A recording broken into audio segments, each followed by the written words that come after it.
Hey guys, RTT back here for another video. Guys, today I'm going to give my review of the Galaxy Fold 3 after 1 week of owning it. Let's go ahead and get right into it. So, starting off right away, like I said, yes, I've owned the Galaxy Fold 3 5G for about a week now. And to be honest, it is the talk of the town. I will say, when I am at work with this phone, people are like amazed by it. I've never seen so many people amazed by a product before in my life. And to be honest, it is the number one thing everyone looks at when I'm in the break room or I'm walking around with it. The idea of having foldable glass like this absolutely excites everybody, which is surprising because my Surface Duo 1, when I had that phone, everyone wasn't so excited about it. They were more or less just kind of mocking the fact it looked like a Nintendo DS. This phone, though, everybody just gets so excited. Like, what is that? Is that new? Did it just come out? How can I get one? All that kind of good stuff. Nonetheless, though, that is just the tip of the iceberg when it comes to this device. I will say, I absolutely love this device. And there's many reasons why I love this device. And I'm going to start off right away by just giving the starter kit right here.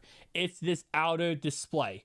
I really thought when I bought this device, I would only use the inner display only, not the outer display at all. I was like, okay, you know what? It's a really cool concept, to have an outer display, something the Surface Duo doesn't have. And I probably won't use it that much. So it would just be a simple, thing where if I need to use it in a pinch, I will. Surprisingly enough, I have used this outer display more than I have used the inner display. And the reason why is a couple things. First off, it is actually glass on the outside, while the inside is more foldable glass, which does feel more or less like plastic. Does feel somewhat like glass, but I'd say it does also feel like plastic. And I like the feel of the actual glass on the outside of this phone. Another thing is sometimes I don't want a gigantic tablet type, aspect to this device. And that's why I love it. It's because it gives you the best of both worlds, right? Sometimes you want a bigger display for something you're doing, right? Sometimes you're like, okay, I'm going to do A, B, and C. I need a bigger display. I need more workspace, more work area to get something done. While sometimes you're like, I don't really want a bigger display. I want a smaller, more compact one that can just do something fast. This gives you the best of both worlds. It gives you the smaller display and also gives you the bigger display. So that is something I will say I do like. And this outer display has been an absolute beauty for it. We have a 6.2-inch outer display and a 7.6-inch inner display, giving you that best, like I said, best of both worlds. Nonetheless, though, the first thing I did when I got this device is I did install AirMessage, and I got iMessage on this phone. I got iMessage. I also, of course, you can get Apple Music, and you can also, starting this month, you can actually get FaceTime. You can actually use on this device or any Android device with iOS 15 releasing. Nonetheless, though, I have now converted this device into everything my iPhone was, and it gives me even more with that tablet-like experience. Now, one thing I will say is that when it comes to media consumption on this device, I have used this device for media consumption probably way more than I should, especially with getting work done. Okay, this 7-point-inch screen, when you go ahead and open it up fully, yes, there is a camera in there that is a punch hole camera, but that under display type of camera completely fades away when you are consuming media. And I have used spent way too much time on actually either gaming or, of course, using and watching YouTube on this device. It is an absolute beautiful device when it comes to media consumption, whether you're watching Netflix, Hulu, or simply just using Xbox Game Pass to go ahead and play some games while you have some break time, whether you're from school, college, work, whatever. It gives you that ability to have that tablet-like experience and full display on the go. I absolutely love that on this device. So when it comes to battery life, I have easily been able to get through every single day without any issue at all. In this device, we have a 4400 milliamp battery, and for how much you do on this device, it doesn't seem like that much, especially when you open it up and you get a 120 hertz 7.6-inch display, and on the outside, you got a 6.2-inch display. You kind of think, well, is that going to be enough for me to be able to do everything I want to do while getting through the whole entire day? And for my personal experience, I say 100% yes. You're able to do everything you need to do and some. The most I've used this battery up in one day of either going to work or going to college was only down to around 20% battery. So I used around 80% in one day, which, to be honest, that is a very fair share when it comes to any smartphone. Using it all day long, you're probably going to get down to that 10, 15, 20% battery life.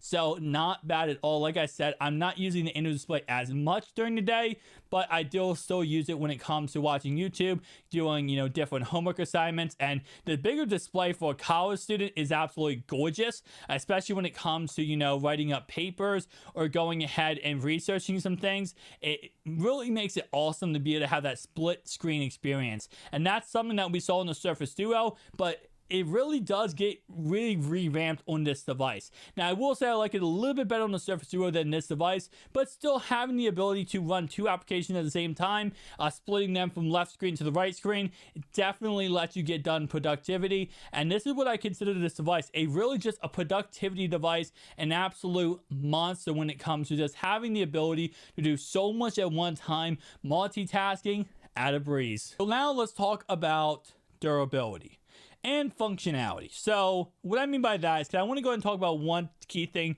before we get into the durability, and that is functionality. Now, I will say I personally cannot get the fingerprint reader to read my fingerprint consistently on this device. Now, I thought maybe it's my thumb. I am a dishwasher. Maybe I burned every single indent on my thumb off completely, and that's just the issue.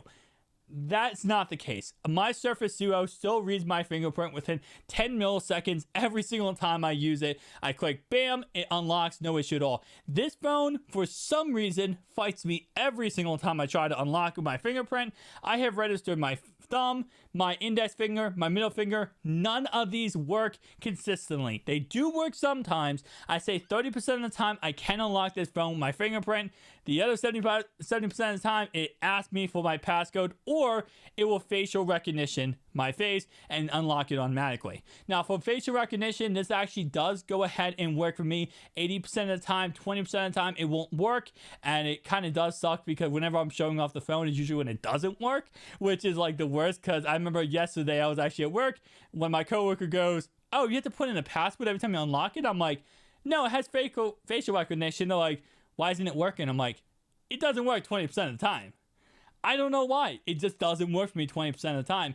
I know a lot of people out there are going to say, "Oh, it always works for me." And if it does, congratulations. For me, 20% of the times, I just simply does not work for me. Nonetheless, though, let's talk about durability. Now, this outer display is Gorilla Glass Vicious, and to be honest, it looks absolutely gorgeous, and to be honest, I don't think it's going to break in any way. It's as durable as any other smartphone out there, whether it's an iPhone or whatever. It's very, very durable. Now, the inner display is, of course, like I said before, a display that is very durable, but it's a lot more durable than the last iteration of the phone. But at the same time, though, you do have to be careful with it. It is a foldable glass display, and they say on the warning when you unbox this device, your fingernail can destroy this display. A lot of things can destroy this display. And that's why when we saw that the Galaxy Fold 3 did go ahead and have S Pen support, this is why only certain S Pens are really utilized on this phone. And the reason why is because this S Pen, for example, the one I'm holding right now, is the Fold S Pen, and this actually does have a little thing on the end of the pen that lets it be able to put pressure on the phone, but not too much pressure. And I'm even scared enough to use this S Pen really that much on this phone. I do use it a little bit, but I don't want to use it too much because, like I said before, it's one of those things where it's a lot more durable. But if you watch some videos out there of durability tests of this inner display, you will see this is not impenetrable. It can be broken very easy. In all honesty, you got to be careful and not baby it completely, but definitely make sure you take care of this inner display. Now, for fingerprints, this inner display is a fingerprint magnet. It is literally like a plastic surface, so you are going to get fingerprints nonstop on this. You are going to get like little hairs and little little knickknacks thing. I want to call them like little particles all over the screen. You gotta wipe it off. You gotta be careful though, because sometimes they get caught in between a screen protector and you can't take off the screen protector, we can, but you risk damaging the phone then. I'm not doing that personally. But like I said, you know, it's one of those things where durability wise, this phone is absolutely fine. I have no issue with the durability, but I will say at the same time though, you got to be careful when it comes to this phone. And actually, as I'm recording this video, I just chipped the screen protector on this phone. I don't know how I just did that, but I actually just okay, I might have to take off the screen protector, the out of display screen protector on this phone, which is of course just on the 6.2 inch display. I might have to take this off because I just ended up chipping the out of display of this phone. I don't know if I can show you guys. I'll try to get a better angle, but that's interesting. With that in mind, guys, let's go ahead and actually I'm going to take off the screen protector, the outer screen protector. Like I said, not the inner display screen protector, the outer display one. Hang on. I'm kind of scared now. Okay. Let's do this gently. Okay. This is live right now. Okay. And now I'm talking about the outer display, guys, not the inner display. The outer display. I took that off. I actually chipped the side of it. I don't know if you guys can see it. It probably won't be able to focus, but I chipped the side of it, so I had to take that off. And wow, speaking of that, this is actually now the actual glass, and it feels really good. Does feel really good, but I'm not taking off the inner display one. I know you can do that. Samsung recommends you don't do that, and overall I will say that it's, you know, an interesting feeling. Nonetheless though, guys, let's go ahead and talk about this. In conclusion, as this video ended up being me removing a screen protector on the outside of the phone, should you pick up this phone, yes or no? The price tag of this phone being $17.99 is a lot to go ahead and handle. It's one of those price tags where people look at it and go, wow, that's a lot of money for a phone. And to be honest, it does pack a lot of punch. I still will say I recommend waiting for the Surface Duo 2, getting the full specs of that device, and actually knowing what that device is going to go ahead and give us before going ahead and pulling the trigger on this device. But what I will say is this device is a gorgeous device, a beautiful device, and I have a lot of faith that this device will go ahead and make you happy if you do go ahead and pick it up. At the same time, no, you know, it's one of those things where it's a novelty item with the price tag being what it is. I would say, should you pick it up? If you have the money, yes. But also, take a look at the Surface Duo 2. Thank you guys for watching. I'll see you guys in the next one. Peace out.